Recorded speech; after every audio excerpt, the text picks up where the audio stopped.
भारत पाकिस्तान में संघर्ष विराम से पहले चल रहे तनाव के बीच पाकिस्तान में सबसे ज्यादा कोई चेहरा टीवी पर दिखा तो वह है जनरल अहमद शरीफ चौधरी का।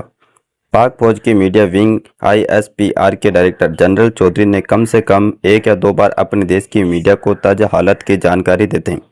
दुनिया को अपनी फौज के एक्शन से जुड़ी जानकारी दे रहे पाक आर्मी के जनरल चौधरी के बारे में कुछ ऐसी जानकारी सामने आई है जो दुनिया को चौंका रही।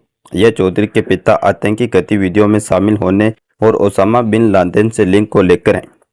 दरअसल फर्स्ट पोस्ट की रिपोर्ट के मुताबिक पाक आर्मी का चेहरा बने आसिम मुनीर के दुलारे अहमद शरीफ चौधरी के पिता पर सुल्तान बसरुद्दीन महमूद पर आतंकी गतिविधियों में शामिल होने के गंभीर आरोप लगे हैं। बसरुद्दीन महमूद पेशे से परमाणु वैज्ञानिक था, लेकिन वो आतंक की तरफ से मुड़ गया। महमूद ने 1999 में उम्मा तामिर एनो नाम का संगठन बनाया था। अमेरिका ने इस संगठन की गतिविधियों को संदिग्ध पाते हुए 2001 में इसे बैन कर दिया। महमूद को UN में आतंकी घोषित किया गया था। वहीं अमेरिका ने महमूद को विशेष रूप से नामित वैश्विक आतंकवादी माना था।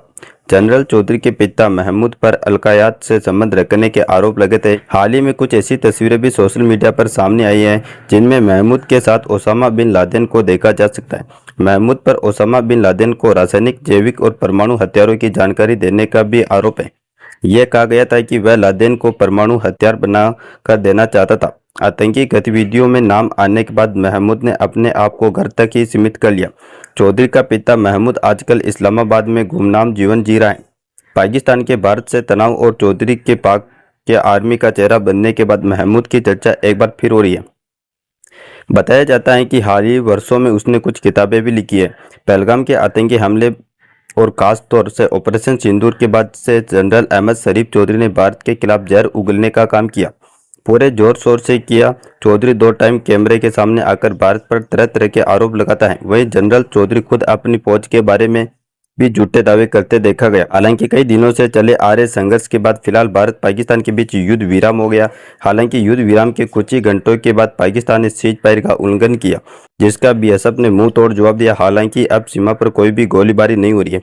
वहीं सीज फायर को लेकर भारत के विदेश सचिव विक्रम मिस्री ने शनिवार शाम को जानकारी दी कि दोपहर 3:35 पर दोनों देशों के DGMO के बीच बातचीत हुई थी। इसमें फैसला लिया गया था कि शुक्रवार शाम 5 बजे से दोनों देश आकाश, जल और थल पर तत्काल हमले रोक देंगे। इसके साथ ही दोनों देशों के बीच सीज फायर हो गया।